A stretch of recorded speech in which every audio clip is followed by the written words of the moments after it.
Welcome in to the Rockies Insider. I am your Rockies Insider, Patrick Lyons, with plenty to get to, as in the past 24 hours, there's been a maelstrom of transactions all around MLB. Several former Rockies have found a home somewhere within the game, and we mourn the loss of yet another legend of the game, Hall of Famer, inner ring player Rickey Henderson, who somehow, believe it or not, I think is actually underrated. And we'll get to that in just a moment. But let's dig into those Rockies transactions. You're probably a Rockies fan if you're watching this, despite maybe the headline pulling you in about Rickey Henderson. It's crazy that I sort of felt like I'd used this headline before, because I did. RIP.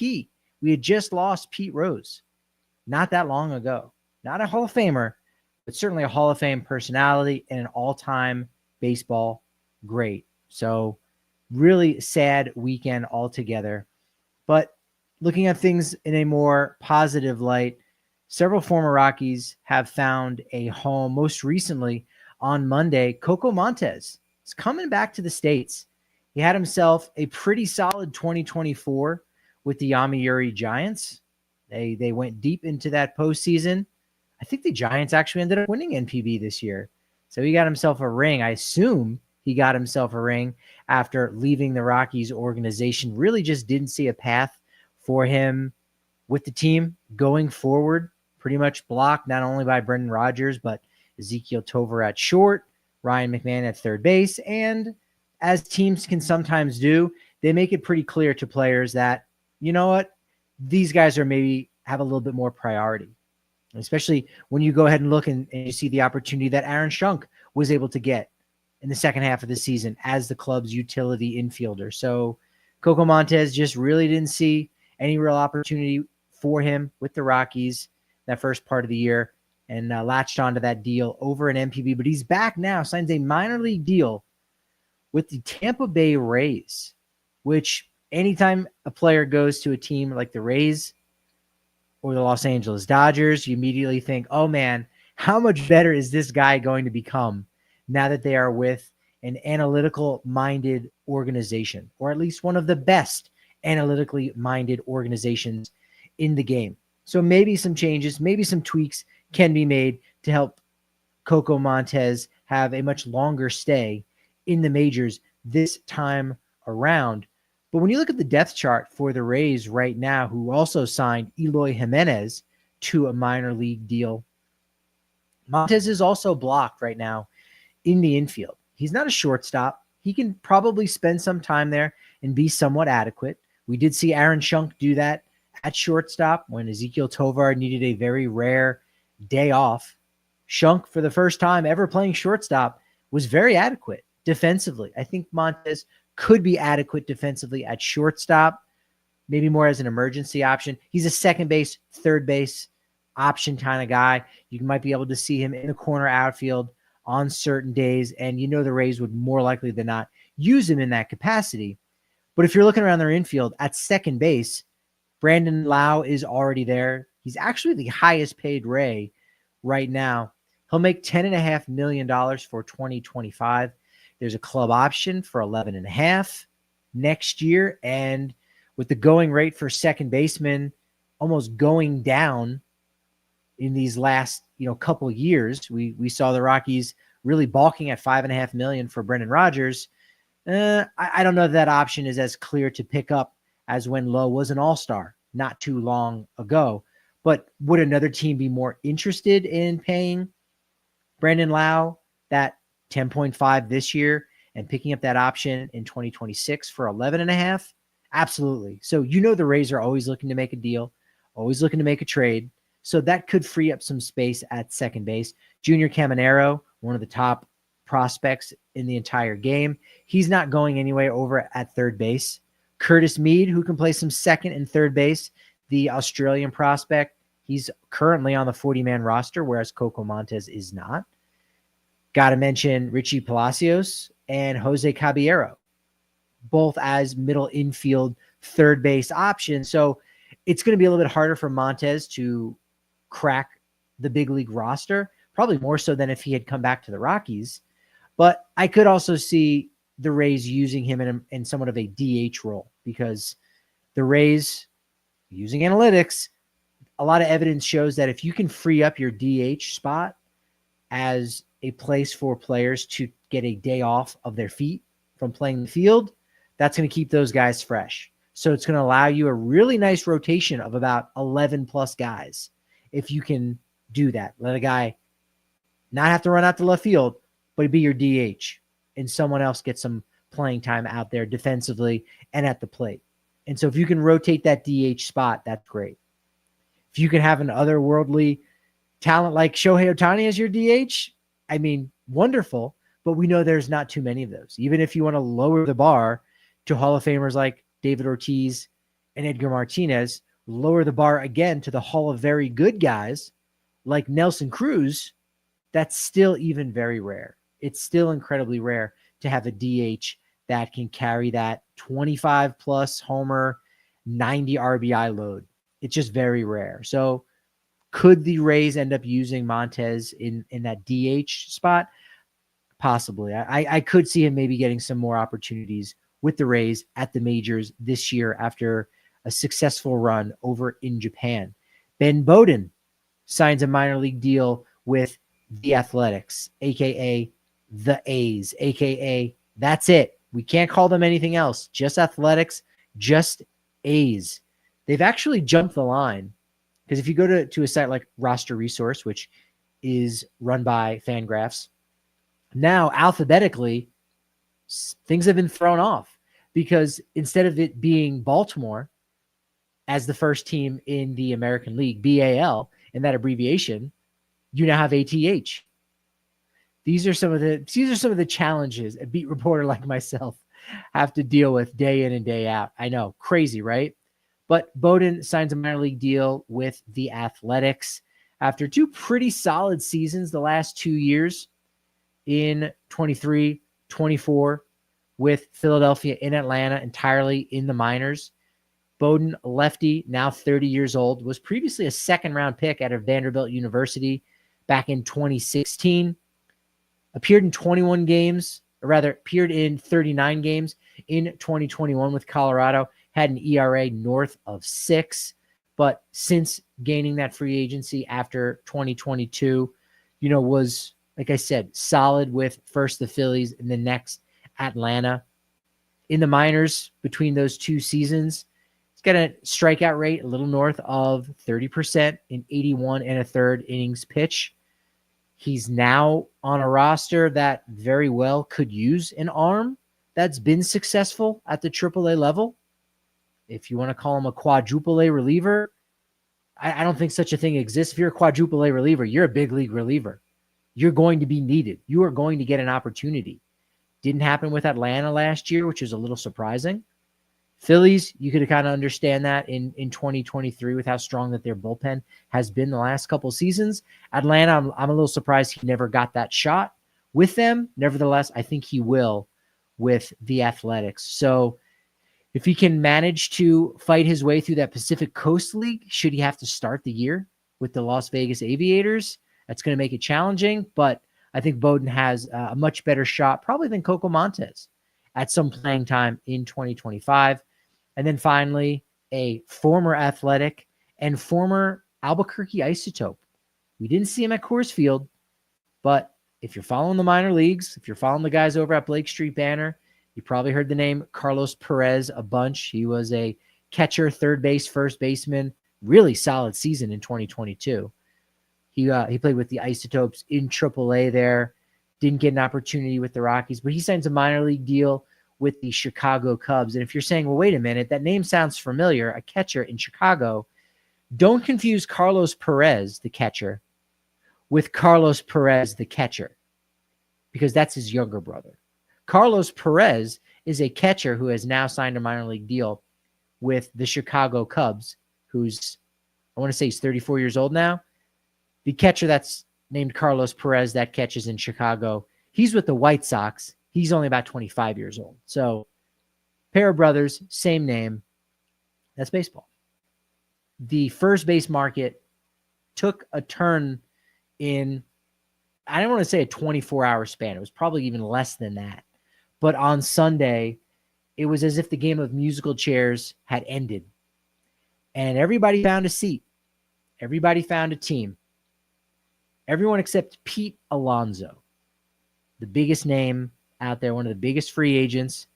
Scott Boras, is he having the trouble that he had last offseason? Maybe. Let's break it down here. Paul Goldschmidt signs a 1-year, $12.5 million deal. Incidentally, if you are a listener and subscriber to the Rockies Insider podcast, on Saturday I recorded an audio-only version. It's one of the reasons why, if you're watching, thank you, appreciate it. But make sure you're going over on the audio side. Sometimes there are some extra nuggets there. I said Paul Goldschmidt signed a 1-year deal with the Yankees, and he hadn't yet. And I don't know where I got that from. I think there were rumors linking Goldschmidt to the Yankees, and it wasn't until about an hour after I recorded and posted it and was out and about living my life on Saturday afternoon when I realized, wait a minute, that's not true. That didn't happen. Goldschmidt did not sign a 1-year deal with the Yankees until he actually did sign a 1-year deal with the Yankees worth a reported $12 million, 12 and a half, depending on the source. But he fortifies their first base spot where Anthony Rizzo once was, gave them some decent production, obviously really good defense over at first base, but that was only when he was healthy. Goldschmidt, he is very durable. He is on the wrong side of 35, if you will, but another former MVP. After the trade of Cody Bellinger and now the acquisition of Paul Goldschmidt, I believe that gives the Yankees 4 former MVPs, or is it 5 now? Judge, Stanton, Bellinger, and now Paul Goldschmidt. I think I might even be missing one. I don't know who that is, but the Yankees, again, they get some of that name recognition, but it's interesting to see how they've been able to pivot from Juan Soto to all of these other options like Max Fried and like Cody Bellinger, Paul Goldschmidt. They've made these kind of smaller moves, bringing back Jonathan Loaizaga. But in addition to Goldschmidt going to the Yankees, Nathaniel Lowe was traded from the Texas Rangers to the Washington Nationals. We knew something like that was probably going to happen after, during the winter meetings, the Rangers had acquired Jake Berger from Miami a couple weeks ago. And Berger, no longer really a third baseman. Josh Young is already there for the Rangers at third base. So we knew that Lowe was probably going to be on the trade block and probably dealt. He finds a home with the Washington Nationals, who I find to be a very interesting team. I will be talking about that this week. Make sure you are subscribed to the pod and the channel, because I'm going to break down exactly how well the Washington Nationals have rebuilt their organization. Less than 2 years, year and a half, after the Nationals won the World Series, they recognized that they were no longer a contender and they could no longer sustain their success. And so they started their rebuild in 2021, 2022. And here we are going into 2025, and now they've got a lot of really strong pieces to get themselves back into postseason contention. And they've done it a lot quicker than the Colorado Rockies. I will be talking about that coming up here very shortly. Make sure you're subscribed to the channel, to the pod. Josh Naylor goes from Cleveland to Arizona in a trade. Guardians get right-handed pitcher Slade Cecconi. Does he go back into the rotation? Diamondbacks didn't really need him very much. He was doing more of that bullpen work. But Cleveland gets Slade Cecconi and the competitive balance B pick, which I want to say is around pick number 72 for next year. And then Cleveland fills that hole at first base with Carlos Santana in his third stint with the organization, 1 year, $12 million deal. So if you're keeping track, Cleveland was going to pay Josh Naylor $12 million for next season. Now they are going to pay Carlos Santana $12 million for next season. In addition to that, they now have a swingman in Slade Cecconi and a really good draft pick in next year's 2025 MLB draft. That is wonderful asset management. That's about as good as asset management as you can get. Now, Naylor, I want to say, is he 10 years younger than Carlos Santana? I think he is. But look at Carlos Santana's production. Coming off a Gold Glove season and still just producing. Really, really consistent career.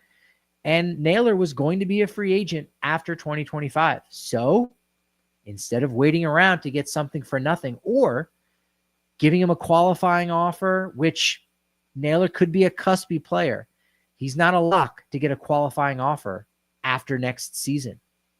Even if you gave him a qualifying offer and he rejected it, where would your draft pick be? It wouldn't be much better than the competitive balance B pick. So you are getting your draft pick a little bit sooner, and you're getting a swingman like Slade Ciccone, and you have the same general production and certainly the same cost over at first base with Carlos Santana. So incredible job by Cleveland's front office to mix and match and end up at the end of the day with a better package than what they would have had if they just did nothing.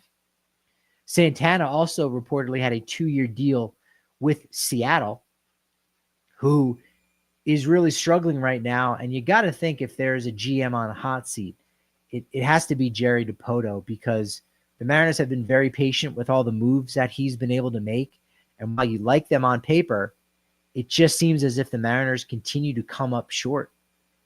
And now with, maybe this isn't the best example with Carlos Santana because he does have a relationship with Cleveland, but he is a guy who's at the end of his career and maybe would like to go out on top. Winning a World Series, certainly bringing one to Cleveland, would be historic since they haven't won one since the 1950s.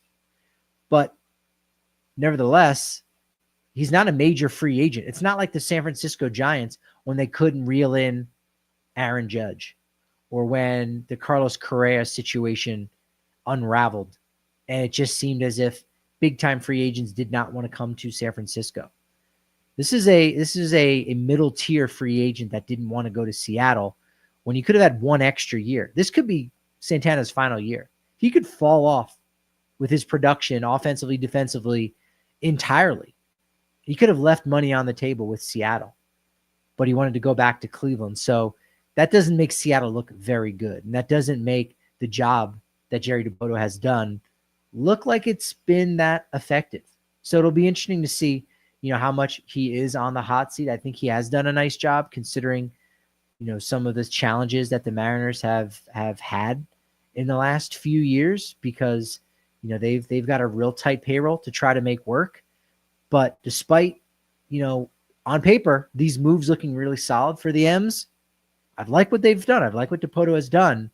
It just hasn't quite worked out. This Josh Naylor deal, believe it or not, it's the first and only trade that has been made in the National League West this entire offseason. Am I missing something? I had to go back and look at transaction pages. Other than maybe a guy getting waived and then was claimed by a team, and sometimes that shows up in the transaction history as a trade. But I'm 99% sure that has not happened. This is the first trade within the NL West. Josh Naylor to the Diamondbacks, who replaced Christian Walker with Naylor. Walker, as I mentioned on that audio-only pod, he signs a 3-year, $60 million deal with the Houston Astros. And even though you put him in the middle of that lineup, you still look at what the Astros have and you say, I kind of can't blame Nolan Arenado for saying no to the Astros, because they just aren't that same dynasty as when they had Kyle Tucker in the middle of the lineup, when they had a leader like Alex Bregman in the middle of their lineup. Those two guys are gone, and they've been replaced by cheaper options like Christian Walker and Isaac Paredes. I think you're getting really good value with those two players, but nevertheless, you are taking a hit, and it'll be interesting to see. A lot of people have said, hey, the Astros dynasty is over. I mean, on paper, right, you're really looking at Verlander, who did leave and came back, but Altuve, Yordan Alvarez, and that's it. You've got guys that, have kept this dynasty alive, but really Altuve is the last one if Bregman does not come back, and it does seem as if he's not going back to Houston. But what good dynasties do is they don't just rely on the same group of players. They regenerate, they rotate, they work new guys into the system, which is one of the reasons why the Astros have been as good as they've been for as long as they've been. So I'm not ready to totally cash out on the Astros and say, their dynasty is truly over. Figuratively, it is. But when it comes to winning the AL West, it's why I was not worried 3 weeks into the season or 2 months into the season when the Astros still had to climb and crawl their way back to get to the top of the AL West. They had a collective group of players capable of that. And I still believe that they have got that kind of group. It's certainly not what it was in 2024, but the 2025 cast, I think, still has all of that potential to do that.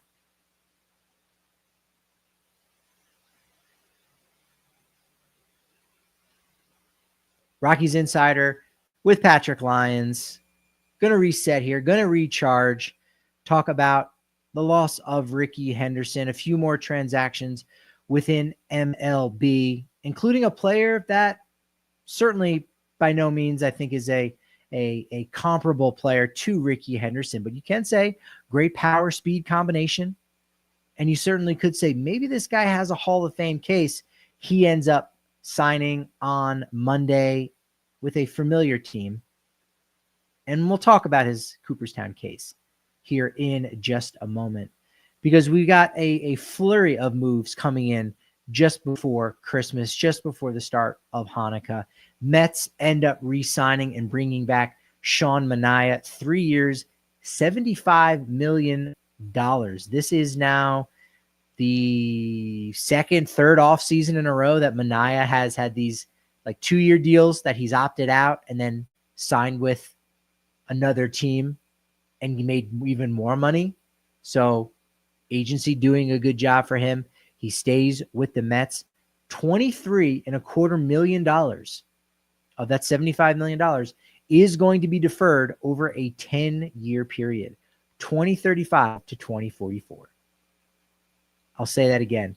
$23+ million in the Sean Manaea deal is getting deferred between 2035 and 2044. So what year is it now? It's still 2024. So it's 20 years from now. If you just had a baby, guess what? Your child is going to be in college or maybe a vocational school or maybe trying to get their life started. Not on the college track, because you certainly don't need that in today's day and age.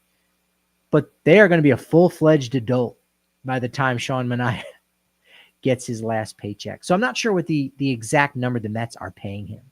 Manaea is getting $75 million, but that does not mean the Mets are paying $75 million. It's probably, I can't do inflation math for 20 years from now, but it's probably closer to maybe mid 60s if I had to guess. So Mets rotation looking solid, especially after they brought in Griffin Canning last week as a depth piece.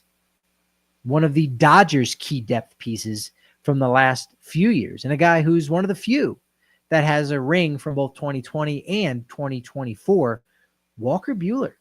He signs a 1-year, $21.05 million contract with the Boston Red Sox, going east on the other side of the country to sign with the Bo Sox. Now that $21.05 million deal, I had to include the 0.05 because, believe it or not, that is the exact figure that was the qualifying offer for teams to offer players who are going to be free agents.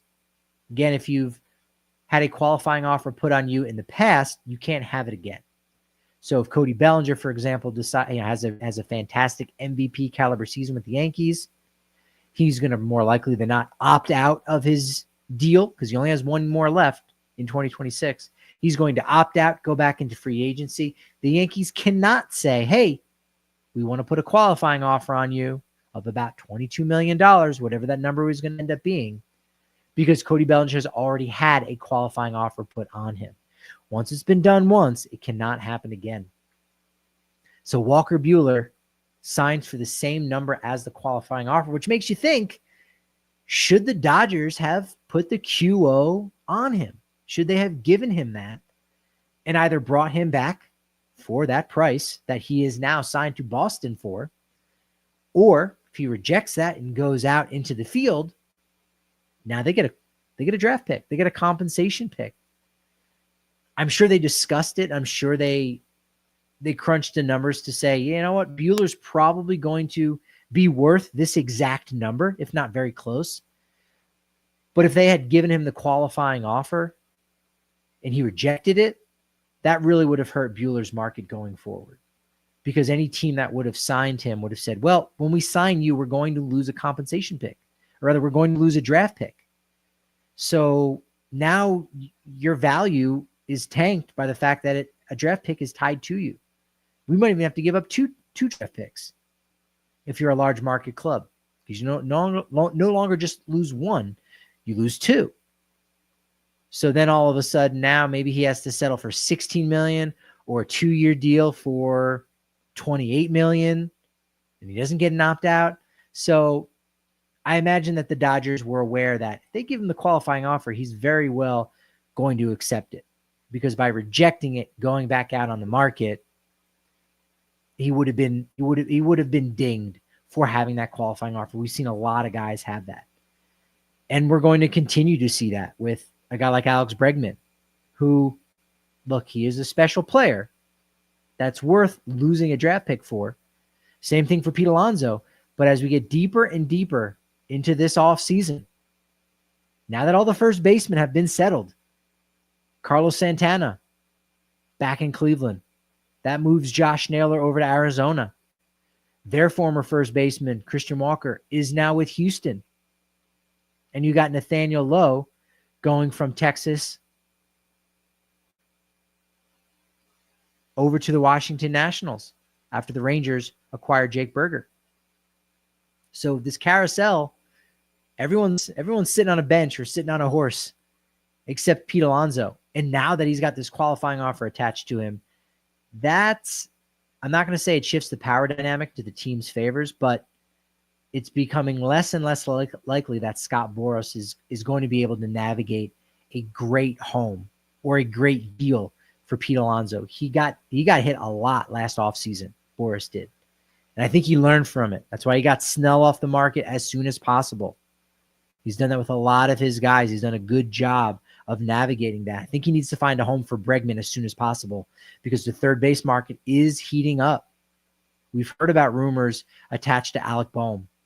We know that teams have been interested in Ryan McMahon within the last year. After his second half, maybe not so much. But would the Rockies like to maybe get that money off the books? They would like to get the money off the books. But would they like to part with a guy that's been with the franchise since he was a teenager for a decade plus now?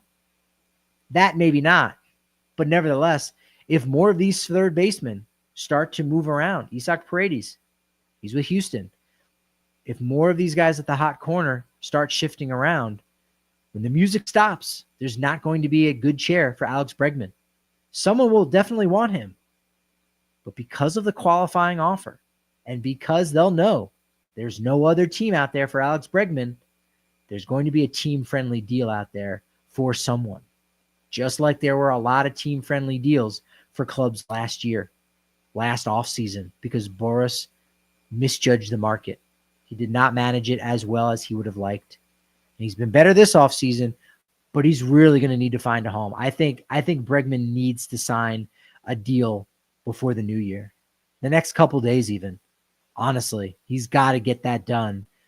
And then you can focus on Pete Alonso as the last big bat that's available out there in free agency.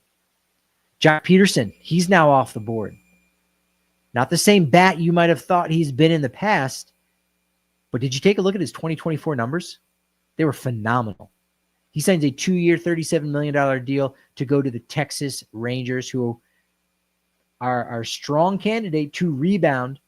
2023 World Series, 2024 nothing. 2025, they are very well poised to win the AL West. Peterson's 2-year, $37 million deal with the Rangers does give him an opt-out after this upcoming season. He's been around forever, and yet he's only 32 years old. That's crazy. This is now his sixth team in the last 7 years. He won a ring with the Dodgers in 2020. He won a ring the next year with Atlanta in 2021. Went to San Francisco after their big 107-win season. They didn't go to the postseason the last 2 years. Signed with Arizona, and that the D-backs were one of my favorites to make the postseason. I thought they were a lock to be the number one wild card, especially after going to the World Series in 2023 and all the really solid moves GM Mike Hazen had made. Nevertheless, Peterson does not go to the postseason, but I think that's going to change this next year after what was arguably the second best offensive season of his career. He was DH only, did not go to the outfield once.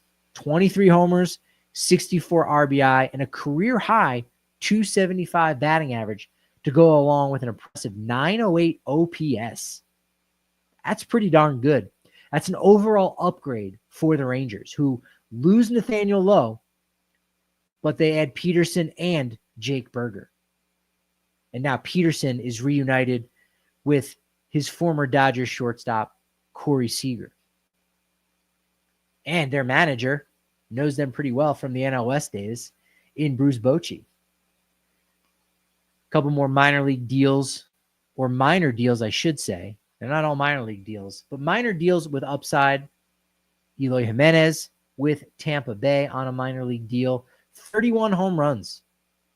Believe it or not, he was a part of the somewhat short-lived Cubs dynasty. One World Series, that's it, appearance and win.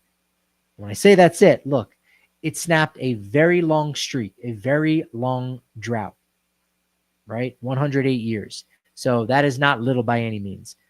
But one World Series, multiple postseason appearances, Cubs dealing from their prospect depth that they had built up from years of tanking and being bad, traded Dylan Cease and Eloy Jimenez to the White Sox for Jose Quintana, who was not an ace, but was a guy on a very club-friendly deal. Cease still paying dividends for the White Sox after being a part of that Padres trade. So, again, the White Sox extended Jose Quintana on a club-friendly deal, and they dealt him for more prospects who still are making an impact on the roster now a decade later. Virtually a decade later. But Jimenez broke out right away. 31 home runs as a 22-year-old with the White Sox in 2019. He had 14 home runs in that shortened 2020 season of 60 games. So quick math, probably close to 35 home runs he would have hit in theory. Then only 44 home runs over the next 3 seasons. Most of that was spent injured. Still a 28 homer pace over a 162-game season. Big dip in production last year with Chicago. Goes to Baltimore.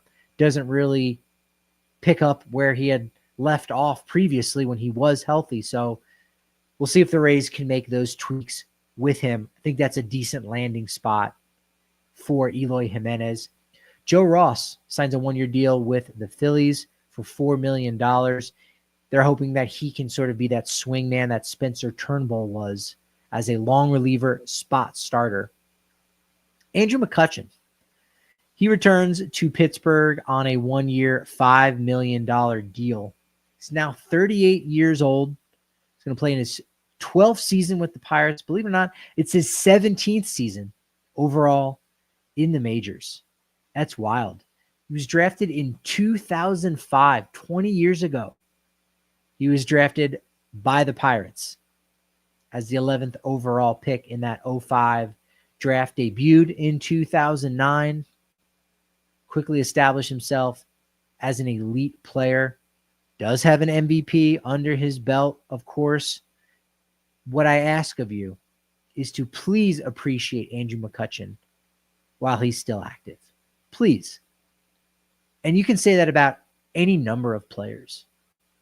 So I'm going to talk about Rickey Henderson here in a moment. And when I think back on how many times I saw Rickey play, I don't know the answer to that. I don't actually know the answer to that. Now, I was too young to have really seen him in his prime, but even still, in the mid-90s, late 90s, when I first started going to a lot more games, that wasn't number one on my list of things to do or people to see.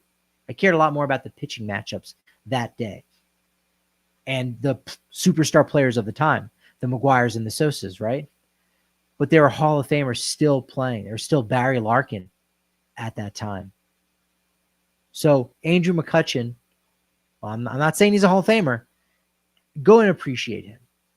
Go and appreciate him. If you go to a Pirates game this year, you know the prices are going to be pretty cheap. Pirates fans don't travel that well. There's not a ton of Yinzers that are here from the Pittsburgh area that moved to Colorado. So go and appreciate him while you still have the chance. Now, let's talk about his Hall of Fame candidacy. He did win an MVP. He does have 4 top 5 finishes. He does have 4 Silver Slugger awards. When I say top 5 finishes, I mean in the MVP award. If you're looking at something like Jaws, created by Jay Jaffe, to rate players based on wins above replacement and numerous other factors from every generation, Andrew McCutchen is the 28th best center fielder of all time. If he wants to work his way up that list, it's going to be hard for him to do.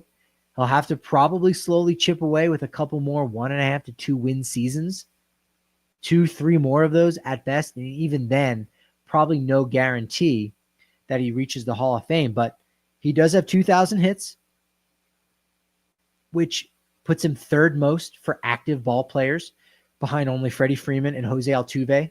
He's not going to pass them. That's impossible. Altuve and Freeman are younger and still more closer to their prime, right? They're not slowing down anytime soon. But McCutchen's got 1,000 RBI and has been worth nearly 50 B-WAR, 50 wins above replacement, according to Baseball Reference, 49.3. Does have more than 200 stolen bases. He's pushing 10,000 plate appearances. He'll need at least another year after 2025 to get to 10,000. And what's wild is he's never played in the World Series.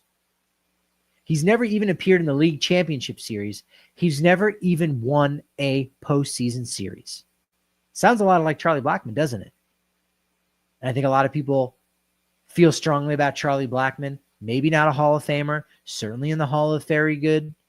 I think when we separate ourselves from this era and from what we know about guys like McCutchen and Blackmon, and start to just look at the numbers and break them down and focus on that, the conversation could very well change. I mean, Mark Burley during his time was never a true ace. He was always a really solid number 2, but for the duration of his career.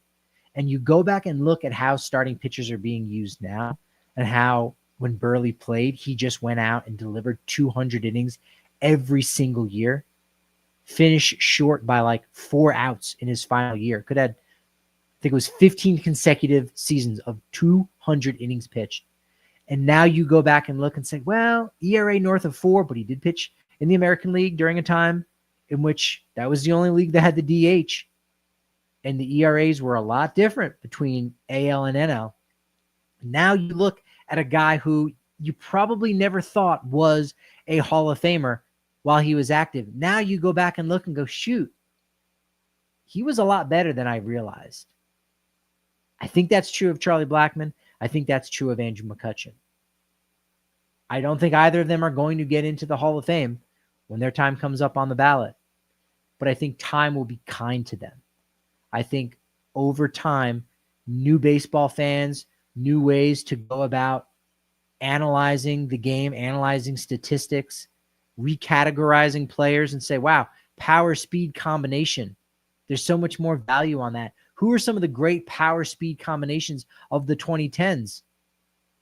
Andrew McCutchen and Charlie Blackmon are on that list. So McCutchen never won a series, did win a wild card game twice with the Pirates in 2013, Yankees in 2018. In 13 playoff games, not great, 239 batting average, only 1 extra base hit, in 46 at-bats, 1 RBI, 7 walks, 340 on-base percentage. But he's currently has the most games played of any active player. He had the most games played as of last year, too, once Miguel Cabrera retired. And there's a really cool page that might be hard to find. Reach out, jump into my DMs at Patrick D. Lyons or at Patrick D. Lyons MLB on any social media platform. But I'll send you a link. It shows you the progressive active leaders. In other words, right now, who has the most home runs of any active big leaguer? It will show you that list.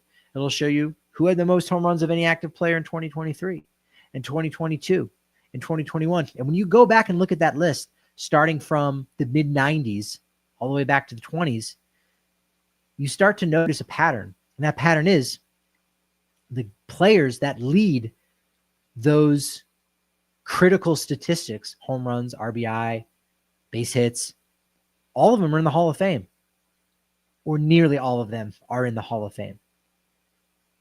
And that makes you rethink, like, wow, no other player in the game right now has more base hits than Andrew McCutchen. This will be now 2 years running.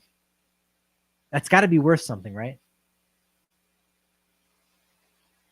Most games played, excuse me. Yeah, that's a little bit different, right? It's about longevity. But even still, let's go back and look at the top 10, or rather the last 10 players that have been the active games played leader of their time. In 2022 is Miguel Cabrera. Is he going to the Hall of Fame? Yeah. Not because he had the most games played when he was active, but it's evidence that he was obviously a great player because he played that many games. He played that long. He had such longevity. He provided that much to his team. Maybe not towards the end offensively or defensively as a DH, but he still provided something in the clubhouse. He had value. Detroit did not cut him loose and just say, look, we would rather pay you to leave. No. So that has value. Previous 4 years was Albert Pujols. For 2 years, it was Adrian Beltre, Hall of Famer. A-Rod for 2 years. Jeter for 2 years, Hall of Famer. Vizquel for 5 years. Probably would have been a Hall of Famer if not for some domestic violence allegations. Barry Bonds for 2 years. Rafael Palmeiro for 2 years. Again, I've just named 3 guys that have been tied to PEDs and have been punished because of it. But do they have Hall of Fame numbers? Absolutely. Rickey Henderson for 2 years, and then 4 years, Cal Ripken Jr. So if you are the active leader in games played, you've done something right in your career. Not a Hall of Very Good guy can be atop that list. Could, but as that list shows, it's not really true. Vizquel would be the one. But as I said, defensively, had there not been some issues for him off the field, he would absolutely be in the Hall of Fame. But Rickey Henderson, we all got the word on Saturday. Definitely ruined my day. 65 years old. Just gone far too soon. 4 days shy of what would have been his 66th birthday. He was a Christmas baby. Played in the 70s, 80s, 90s, and 2000s. Sure, 79 was his first year. But even still, like, I don't know. McCutchen would be the one guy. He's played in the 2000s, 2010s, 2020s. Think about how much longer he would have to play into the 2030s, to play in 4 different decades. That's Rickey Henderson, 25 years in the majors, 10-time All-Star, 3-time Silver Slugger Award winner, 2-time World Series champ, an MVP, Gold Glove Award winner, only one. Probably should have won more than one Gold Glove.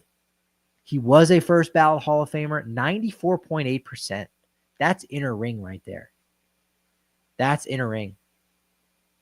He's best remembered for the all-time and single season stolen base leader. But he's also number 1 all-time in MLB for runs scored, unintentional walks, meaning, hey, you didn't throw me a strike, I'm going to take my base, and lead off home runs. Power and speed combination. If he were playing today, he would easily be the most electrifying player in the game. Everyone would talk about Paul Skeens, and everyone would talk about Rickey Henderson. There's a lot of buzz around Ellie De La Cruz. People love him. People love watching him play. Rickey Henderson was that player for virtually 25 seasons. Even into his 40s, it was still impressive. Still impressive. His record in the World Series was also mind-boggling. In 14 career World Series games, he batted .339, had a .448 on-base percentage, and a .607 slugging percentage. He had more walks than strikeouts in the Fall Classic. He was 7 for 9 on the base paths. And offensively, his numbers in the World Series equates to a 194 WRC plus. Who's been better than that in 60 or more plate appearances? Only Babe Ruth and Lou Gehrig. That's Rickey Henderson. Underrated. If you got any Boise Hawks fans out there or any folks in Idaho, I did not realize that he made his pro debut with the Boise A's at only 17 years old, believe it or not. There's so many great stories about Rickey Henderson, some true, some not. He did talk about himself in the third person. He did call Tony Gwynn Gwyn. I know this. There's a good story I heard from someone who experienced it. Rickey Henderson, when he was teammates with the Padres, where he got his 3,000th hit on October 7th, 2001 against the Rockies. He was the first player to ever record their 3,000th hit against the Rockies. It's now been done 4 times. Craig Biggio ended up doing it. Ichiro did it at Coors Field, and then Miguel Cabrera did it in Detroit against the Rockies a few years ago. But Rickey would say, hey, Gwyn, what time are you going to hit? Hey, Gwyn, this, that, and the other.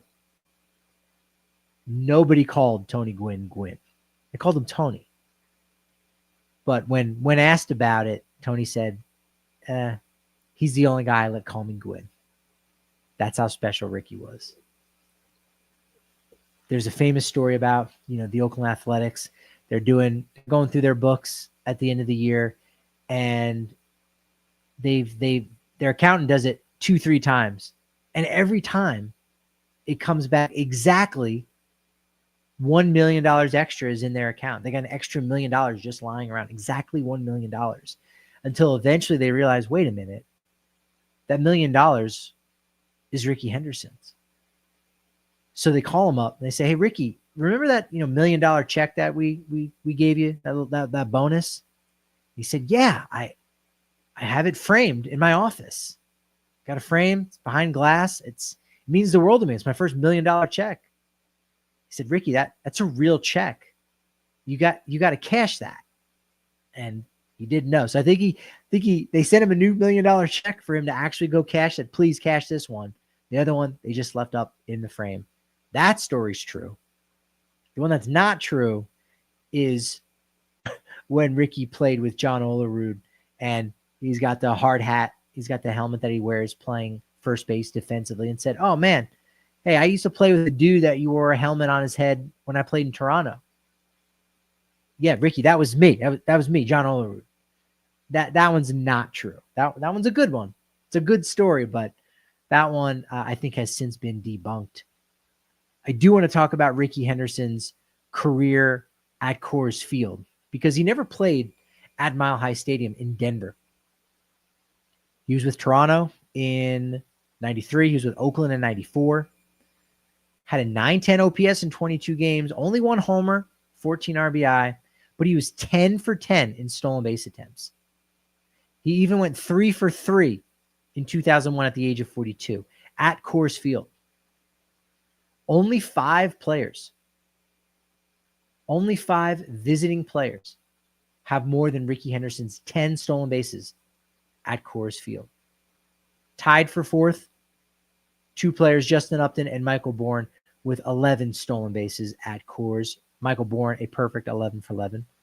Tied for 2nd, Hanley Ramirez and Eric Young Sr. with 12 stolen bases each.